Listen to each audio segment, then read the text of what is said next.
Alrighty, folks, welcome back. It's Tuesday, Museday. I'm Kalani, and we are rocking and rolling. First of all, who can tell me what meter that was in? And I want to say hello to everybody. All right, and I have a moth that has joined me in the studio today. You might see him or her. I haven't had a good enough look at them to figure out the gender of the moth, but it doesn't matter. Hey, come over here. All right, Bill's here nice and early. Mick, welcome. And ND, what is it? I don't know how you pronounce that, but thank you for the super chat. I appreciate that. That's very nice, very thoughtful. And we appreciate the support, of course. And I hope you enjoyed the music. Sorry. ADHD guy with a moth flying around. Not the greatest combination. But Roseanne is here. Thank you again, of course, for coming in. And I hope your internet is behaving itself. Urban Dervish is here. Welcome. And Angel, welcome. You got some new headphones. All right. I'm glad it sounds good. And who else is here? I said Mick, right? And Bill Cornelius, welcome. And Urban Dervish, welcome back. Sienna, welcome. Good to see you again. And I think I am all caught up. I almost said call up. Does that make any sense? But if I said that, you probably would have known what I was talking about, of course. All right, so this is Tuesday Music. Our theme for today is it's echoes and answers. Is that what it was? I forgot already. I think it is echoes and answers. Let me see because, yeah, there we go. So I just had to. I had to go look at the live stream on my phone. So echoes and answers. And I want to tell you guys. I want to disclose something. I actually. Today is our 140th show, right? 140 of these. So that's getting to be a lot. And every week, I try to... I'm still looking at the moth. Sorry. You guys probably can't see it. It's very busy flying around. I come up with a theme or an idea. It's just something, something to kind of anchor the show, right? It's a very common idea.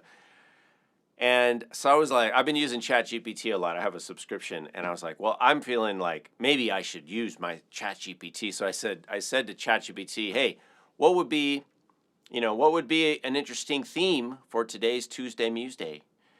And it gave me like 3 choices. And this was the first one. And I picked it. And I thought, that's good. Echoes and answers. Because it is musical, and it just...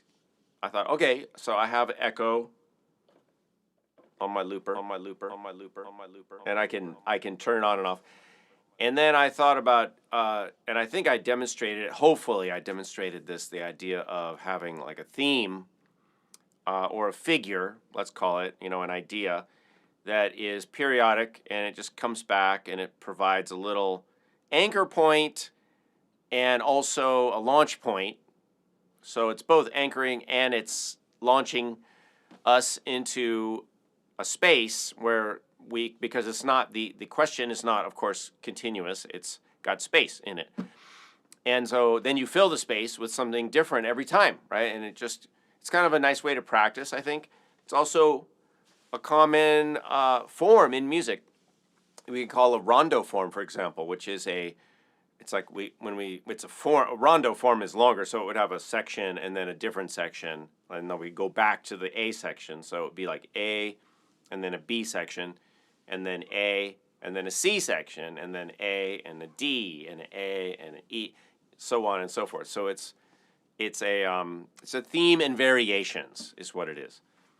But that would be a longer sections. This, of course, was very short. This was a phrasing version of that. So that's something that maybe as a takeaway from today's show, you could take away and explore that musical idea.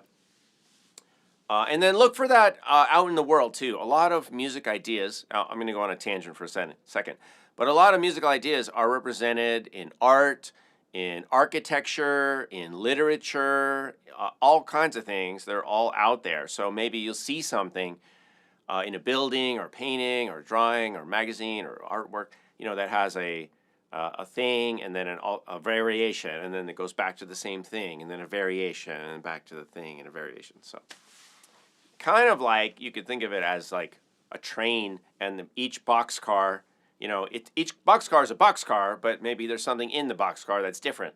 So it's kind of like that. All right, are you guys ready? Here we go. We're going to move on. Guess the sound!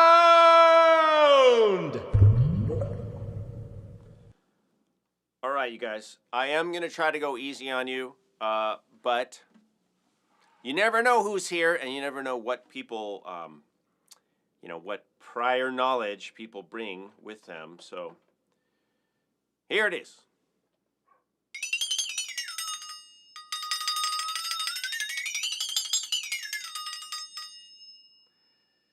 What is it? What is the guess the sound for today? It should be pretty easy for you, the regulars on the show. Woo, all right. Oh, Urban Dervish is in for the win. Flexitone, that's right. So Flexitone, very nice. Quick answer. Cornelius is also there. I guess you weren't typing fast enough, though, because Urban Dervish was like on it. So this is the Flexitone. I'll give you an honorable mention, Cornelius. How about that? But Urban Dervish gets the points today, which Roseanne will tell us how many. So this is the Flexitone, and it's kind of like a saw metal, saw material, metal. Very bendy, resilient, and then this one still has the two little whacker balls on it. They look like cranberries. Is it fall? All right, and then you can bend it, right, like that, using my thumb. Here's a side view.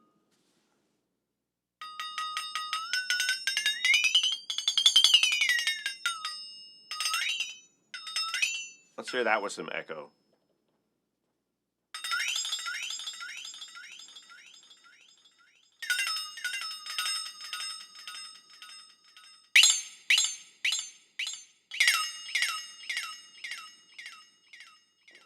Ooh, so that could come in handy, you guys, maybe for Give Me 5 later. Flexitone. What was the thing that had the same looking frame, wire frame, but it had that little wheel on it that would go around? Remember that? The little magnet wheel, and it would just keep, and you'd go like this, and it would keep rolling around. Those were kind of cool. That's not what this is, but the frame reminds me of that. Remember that? All right, so that's Flexitone. This sound, you probably heard it in some cartoons. I have another one where I cut these the little wooden, I don't know if I call them mallets, but they're beaters, the little wooden beaters. And I cut them off so I can play it with a beater and do, specific rhythms, because this is kind of hard to control. They're very... It works if you do a roll like that, right? Like, you keep it consistent. Or you do a quick shot like... But I feel like every time you do it, there's always like some extra hits in there. So if you really wanted to be precise with your flexitoning, then you maybe get rid of, you just break them off or cut them. And then, or you could leave them, but take the wood off, and then maybe you could have a choice of using the little wood parts or not. That would be up to you. All right, what do we got in the, 64 points. And Cornelius gets 16, and Bill gets 8. Wow. All right. Yeah, Nanhel said wacky cartoon sound effects. Exactly. Well, that's very, I don't know if diplomatic is the word, but thanks, Roseanne, for doing that distribution of points. You must be Canadian. All right, cool. Yeah, so Let me see. So Sienna, oh, I wish my music therapy clinic had one of these. Oh, yeah. That would be silly, and you could do some improv. You know, you could suggest it to them, and they might have one. It depends on, you know, what's appropriate. And these sounds can be. I will say that the flexitone sound wouldn't be good for people who are sensitive to high pitch sounds or kind of erratic sounds. But Sienna, if you like it, then you could ask for that at your music therapy clinic. So that might be good for you. Not necessarily recommended for everyone. Like, I certainly wouldn't want somebody playing that to wake me up in the morning. It would certainly be effective, though, as an alarm clock. All right. So Angel, you said that would be interesting to hear too. What, let me see. Oh, you got your kids one of those, but I played it in more than they did. Okay. By the way, did you guys know Roseanne also, you know, has a YouTube channel, and she's been posting stuff like music stuff and different things up there. So go check that out. If anyone else has a channel that that you'd like to invite people to, or Instagram or whatever, put it in the chat. All right, put it in there. All right. Can you believe we're already at the halfway mark of the show? I can't believe it. So let's go over what happened at the beginning real quick, because I like to talk about the instruments just in case, you know, somebody's watching and they're like, oh, I don't know what that is, or, you know, you like the sound but you're not sure what it was, or you're listening to this later, or you can't see what I'm doing. So I did play the congas, which you know, you guys know are usually included here in the studio. So we use the congas, we use the bongos, which are right up here. And then today I added the frame drum. I added this frame drum, which is I don't know how big this is. I think it's about a 14. Let me see. Because a large conga is like a 12 and a half. Yeah. So this is maybe a 13 or a 14-inch frame drum by Cooperman Fife and Drum Company. And it has what they call a Renaissance head, which is a plastic head, mylar, you know, composite head. I don't know exactly what it's made out of. Synthetic head. And I want to show you guys. It's also, now I don't know if you can see. You see these dots here? So that's what this is. This is an Allen wrench. You see here, it's an Allen type tuning wrench, and you can put this down in the holes and find the Allen screw in there, and you can tune it. So you turn it like that, and there's a bunch of them. How many are on here? 8, I guess. There's 8 tuning screws, and they go inside the drum. And then, can you guys see? I'm going to hold this up and refocus it so you can see. You see right there. You see how so this part right in here, this is what we call the bearing edge. This is the part that contacts the skin, right? Drum head. And so these screws, they go in here and they push on this. This is floating up here. You can see it's separate, right? So this is the frame, and this is the inner edge where the tuning happens. So screw it up and down. And it's a really, I think it's a real ingenious kind of tuning method, because it's hidden. It just doesn't change the drum much from the outside. It looks like a regular drum, but the secret is you can tune it. And so what I tried to do, and I made a video for patrons on this right before the show. I made an actual video on my computer. I'll upload it later to our Patreon. And I was talking about what I was doing to tune the drum to C, which I'm not sure how close I got, but I was just listening. I made a loop in here of one of these flutes back here, and I was listening to it, and I was trying to kind of tune the drum, you know, to the flutes. So that's what I was doing before the show. Because I feel like if you're gonna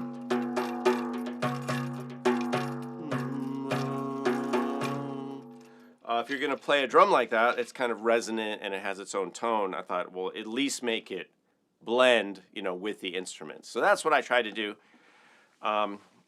as far as the drums are concerned. And then down here we have the cajon, which is, it's hard to see because I'm sitting on it. But I have a cajon down here as a seat.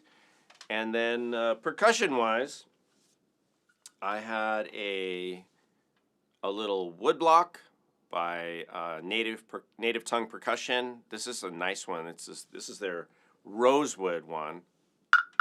It's very, very hard wood, and I really like the sound. Clear and bright. Had a little cowbell in there. Cornelius asks, what's the brand of the cajon? It is Kopf, K-O-P-F. And that means, I believe, Kopf means head, right? I think. And Kopf Percussion is unless he moved, he's in Georgia. I think in the Atlanta area, but I could be wrong. And I could be wrong about the state, but I think. Look it up, Kopf Percussion. He's got a Facebook page, and he's making some nice stuff. I've had this cajon a long time, but I have a couple of, or 2 or 3 of his cajons, and they're all great. Really good sound, good craftsmanship, and I like the fact that he's a shop. He's just making them himself, maybe with one other person. I don't even know. But basically, it's a handmade cajon by, a cajon maker. And I like that. I like trying to, get handmade instruments that are made by people who are craftspeople. All right, and then what else? I had the rattle. I had this, one of my favorite new acquisitions, which is the seed pods, seed rattle. Yes, I got confirmation from Roseanne. Cup. All right, and what else? Percussion-wise, I think that's it. I had one part. We had the huira, the metal scraper, Dominican Republic merengue, used in merengue music primarily. And then we had 2 flutes. I had this C flute. This is a bass C, and this is by. I always forget. I always forget. It is. It doesn't say. Hold on. I have these 2 flutes. I have to apologize because I'm always forgetting. PH. I'm always forgetting this maker. It's terrible. I'll remember it before we finish. But this is a C flute, bass C. Sounds like this. Pat Heron. And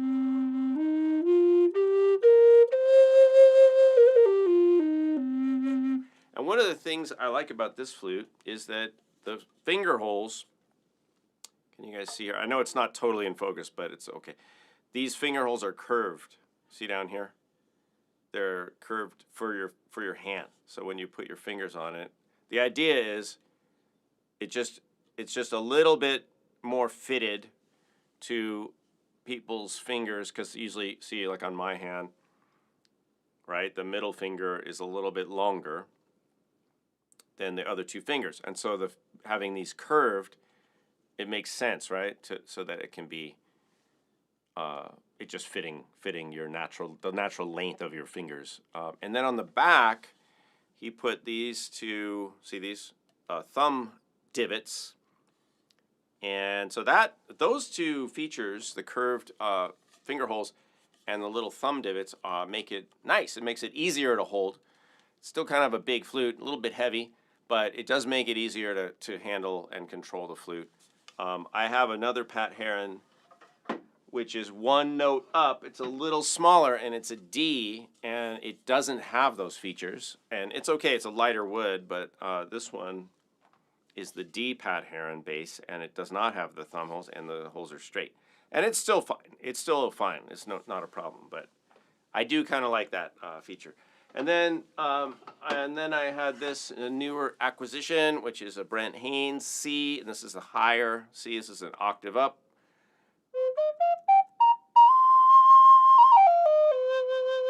Really like the sound of this flute. So that's flutes by 2 different makers, and I think they go together really well. I I don't know the wood, Angel, of either of these flutes. Honestly, I'm sorry. I think the blonde wood, I think, is this one. Is now I'm forgetting the name of the woods. It's a common wood. It's not an expensive wood. What is it? Because I have some shelves outside that I made out of this wood. It's not maple. It's a very straight grained. I'm sorry. I'm spacing out. But the brown one is. The brown one is a. I'll try to get it closer. Is a burl. So you see that? That's all natural. All that wood design is all natural. So it's really nice. It's like a, burl, which gives it that texture. So that's all natural. Woohoo! Okay, all right. I think that's it. And then we looked at the frame drum, congas, bongos, cajon, and some percussion. All right. And we did the guess the sound. Yeah, not Ash Beach. What is it? Poplar, I think. I think poplar is what I'm trying to think of. I think that one's poplar. I could be wrong. It could be ash, though. It's possible. I don't know. I bought both of those flutes. Well, actually, the D, the lighter colored one, I bought used, and that from another flute player. I just got it from her. And then the other flute I traded from a gentleman who had bought it, and it was getting too heavy for him. And then I had a flute, and I miss it. So this is an E. It's a little higher. This is a Blue Star flute, and I'll just play it for you. It's a little different sound.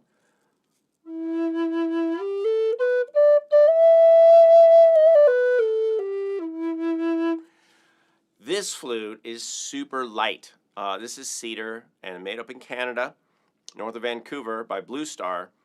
And this flute, so I had this, and like I said, this is an E, so this is a little bit higher than the C, right? C would be 2 flutes down. The C was a little bigger, but it was still super light. And when this other gentleman who's from England, he played that, and he said, "Oh, this is so much easier to hold, and I'm comfortable." And because this other flute, I mean, this thing is beefy, you guys. It's probably twice as much. I'm sure it weighs twice as much as this. This is like nothing. And this, you feel it. So I traded with him. He was like, "Oh, thank you so much," because he enjoys the bass flute, but he wasn't enjoying holding that flute, and he was getting tired, and it wasn't working. So I traded him my Blue Star C bass, which I'm a little sad about. The Pat Heron flute is great, and cost-wise, it worked out for me. Although I don't really care that much about that. But the Pat Heron flute that he traded was more expensive than the Blue Star. But I like that Blue Star flute. He's making great stuff, and it was a good flute. But I wanted to help him out. That's what you do when you're in the flute community, and for him it was a matter of being able to play it or not, or being able to enjoy playing the flute, that bass flute, or not. So it wasn't just like, "Oh, I like the way that looks, let's trade." It was if you trade this with me, I can keep playing. And so I was like, "All right, I'll trade. That's fine." I like the Pat Heron flute. All right. So are we getting Gimme Fives ready? All right. Yep. I see. All right. Oh, is it going to be Cornelius? Okay. You guys are on it. It's about time. So yeah, we are going to move on to Gimme Five, and then if you guys have any more questions, any other music questions, and Angel said I had a Poplar Ashiko years ago. Nice, beautiful aesthetic. Yeah, poplar's good. It's a real stable wood, straight grain. It's kind of like a lighter version of mahogany, I think, but even a little more interesting grain-wise and looking, Okay, Cornelia, so we're going to set up Gimme Five. Now for this one, I have this little kalimba here, and this is a D minor. So I think I'm going to switch I'm going to switch my flutes around over here so I can grab the D minor. In fact, it's right there. And coincidentally, I've got a similar set of flutes from the same flute makers. So I have a higher Brent Haynes Wood Sounds flute and a lower Pat Heron flute, both in D. So we're just going to do the same flutes, but like up a step from C to D. All right, so I'm just moving these things around so I can access them easily. I probably ought to make a stand. I should make a stand where I could, I have one. It's a floor stand. I'd like to have something like right here, where I can just grab a flute easily. But this is okay. Having them on this shelf over here is not too bad. You guys can see, like here, it's just right there. I could move them a little closer though. Maybe. Oop. Maybe not, because then these can't. I'll figure it out. Slide this over. I have room in the studio, but I don't have that much room. Things get tight in here really quick. All right, so let's get some ideas going. So Cornelius has picked a kalimba seed pod, bongos, flute, wood block. Okay, bongos, flute, wood block. So it'll be so right off the top of my head, all these instruments are on the higher pitch side. They're kind of brighter, lighter. So that's cool. Let's do something with that. So I'm immediately thinking something kind of, just gentle and light and fun. Even though it's in D minor, maybe we can cheat it over to F major a little bit if we want. All right. So the kalimba, now this is the other thing I got to figure out today is that I have the kalimba, and this kalimba is a solid body, and it needs to, let me focus this. So it needs something, it needs to be on something, like I can put it right on the conga. If I lift it off, you can still hear it, but it's a lot softer. Let's see what it sounds like on the bongo. I'm just gonna put the top or the bottom edge on the bongo. Yeah, a little bit of a buzz. What about flat on the embra head?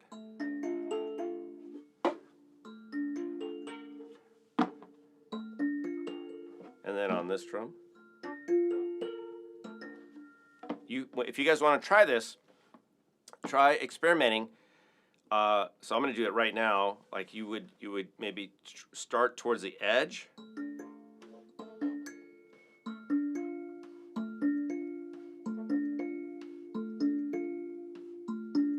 And it's all different. I like having the kalimba, the lower part, like let's call it the foot, more towards the center of the drum. I think that sounds better.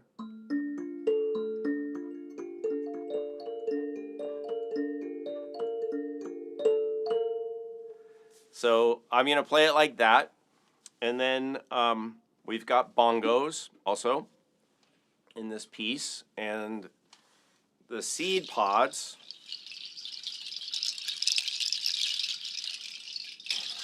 And the high-pitched wood block. Right? So what I'm thinking is, and then we have the flute. So I'm thinking, some long reverb on a few things and a little bit of that echo, I think I'm going to keep I'm just going to keep the setup the way I have it, which, can anybody tell me? I know some of you came in after, but can anybody tell me the meter at the beginning? You can take a guess if you want. I'm just going to keep the looper set up the way it is, but I think I'll slow it down a little bit. Oh, but if I do that, sorry, I actually can't do that much unless I do math. So I had, just so you know, I have a tempo, like my tempo here is 110 beats per minute. And then when I set up the echo, So I'm going to show you something real quick before we get started. So if I hit the sound, right, this is the quarter note. And then if I put in the echo,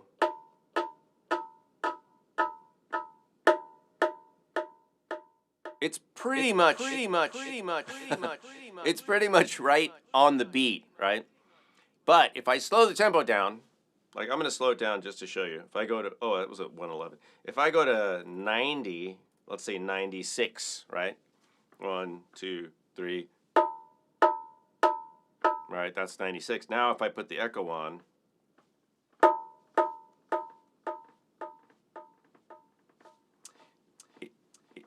if I keep the same pulse, the echo is going to be too fast. I'm going to show you.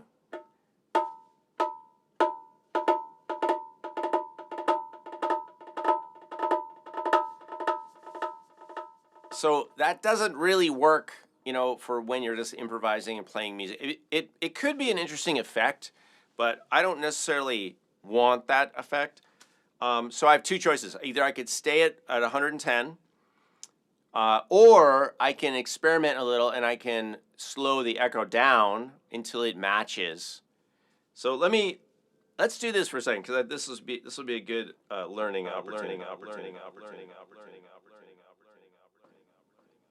Right now, the echo for 110, it was 545 milliseconds. So just over half a second, which makes sense, because if it was at 120 and I wanted to set this click echo, I would set it for 500 milliseconds, right? And that would be like 1 per second or 2 per second or something, right? But 500, half a second, and so if it was 120 beats, that makes sense, right? So I'm gonna just take a shot here, and let's do this. I want to show you the process, because I set this up before, but this is the tempo, and this is 96.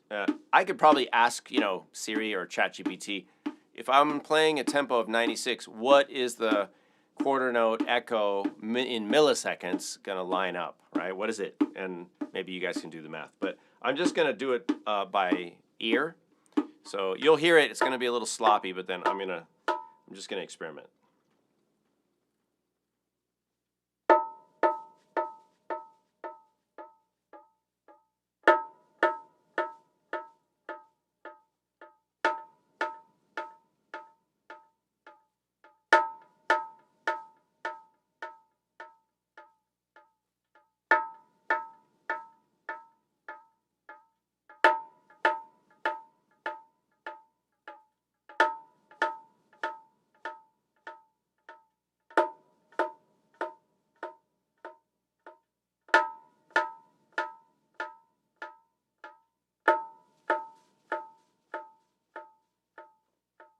Okay, now without taking a ton of time, where I ended up was about 620 milliseconds.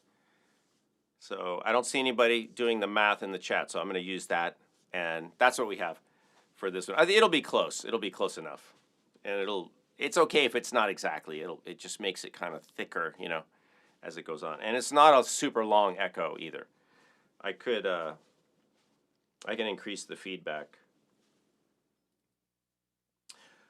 All right, let's go, you guys.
All right, everybody. Thanks for joining us today. Great to see everyone. I'll see you next week in October. Thanks for dropping in. Yeah, is a vibe. All right, thanks Cornelius for the inspiration. Appreciate everybody. Thanks Roseanne, as always. Everybody who showed up. Welcome Angel and everyone else. Yeah, we need a little chill. We'll go out on a little bit of music.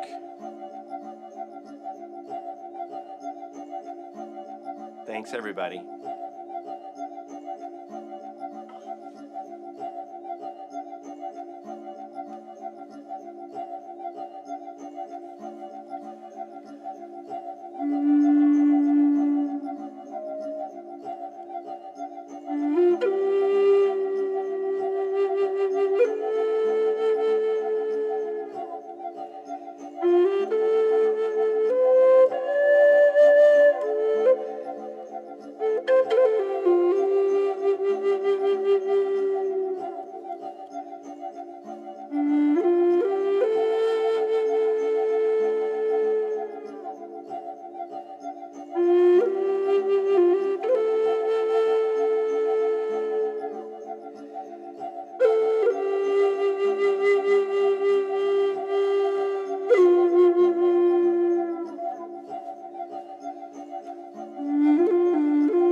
World Drum Club.